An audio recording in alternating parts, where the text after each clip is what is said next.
अब हम YDSC experiment के सेटअप के बारे में पढ़ते हैं। यहाँ पर एक सोर्स है, लाइट सोर्स।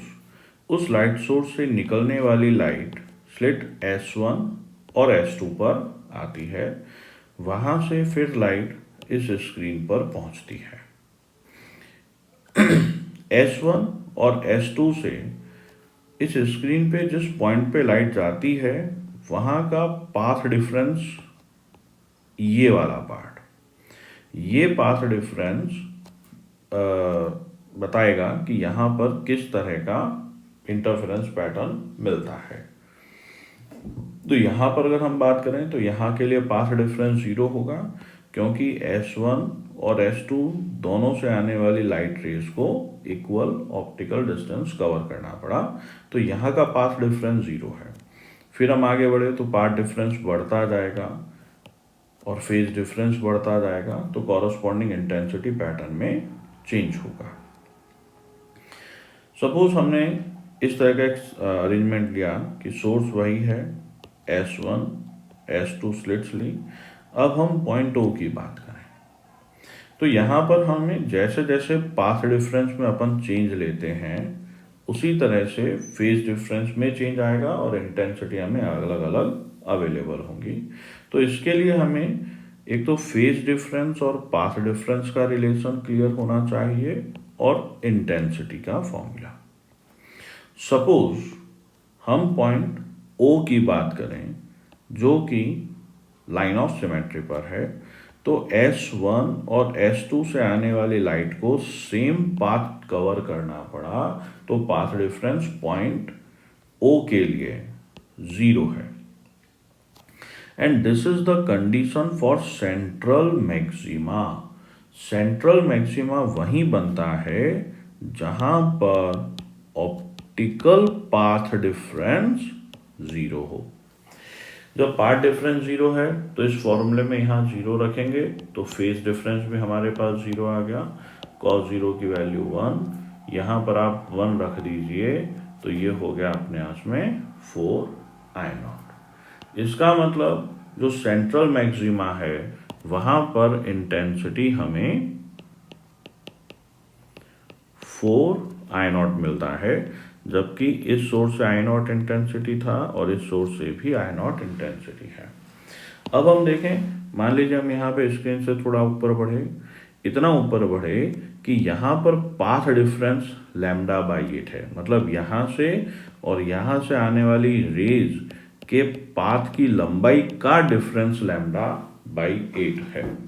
तो पॉइंट A के लिए हमने पाथ डिफरेंस λ/8 लिया, तो फेज डिफरेंस के फॉर्मूले में इसे सब्सटीट्यूट करेंगे तो 2π/λ इंटू λ/8 सब कैंसिल आउट हो गया π/4।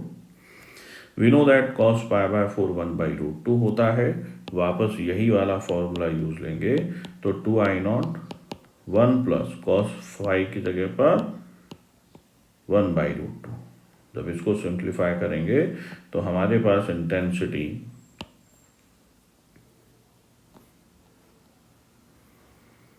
I equal to I0 √2 plus 1 है। इसी तरह हमने आगे एक पॉइंट और बढ़े, देखा कि पॉइंट B के लिए पाथ डिफरेंस अगर λ/6 है तो पॉइंट B के लिए पाथ डिफरेंस λ/6 लिया, तो कॉरस्पॉन्डिंग फेज डिफरेंस हमारे पास π/3 मतलब 60 डिग्री रहेगा। cos 60 की वैल्यू 1/2 है। वापस सेम फॉर्मूले में हम अप्लाई करें तो 2I0 1 प्लस 1/2, ये 3/2 आएगा। टोटल कैंसिल आउट होने के बाद में 3I0। तो पॉइंट B पर इंटेंसिटी हमें 3I0 मिली। अब पॉइंट C के लिए माना पाथ डिफरेंस λ/4 है, तो अगर पाथ डिफरेंस λ/4 लेते हैं तो फेज डिफरेंस हमें π/2 cos 90 की वैल्यू 0 हुई। वैल्यू सब्सटीट्यूट करेंगे तो इंटेंसिटी हमें 2I0 मिलेगी। तो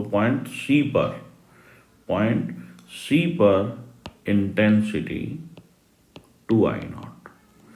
माना कि पॉइंट D पर जाते जाते पाथ डिफरेंस लैम्डा बाय 2 हो जाता है, तो पॉइंट D के लिए पाथ डिफरेंस लैम्डा बाय 2 लिया, तो फेज डिफरेंस पाई आएगा, कॉस पाई -1 रहा, तो intensity, net intensity point D पर 0 होगी। ये 0 इंटेंसिटी।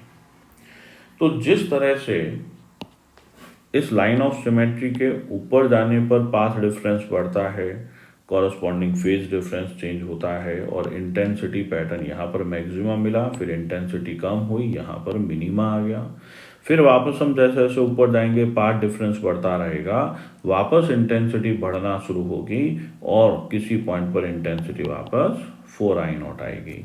ये पैटर्न हमें ऊपर की तरफ भी मिलता है और नीचे की तरफ भी।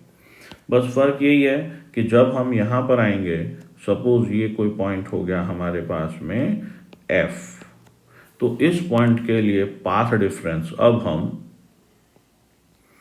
S1F माइनस S2F लेंगे, क्योंकि इस पॉइंट के लिए S1 से आने वाली वेव ने ज़्यादा डिस्टेंस कवर किया।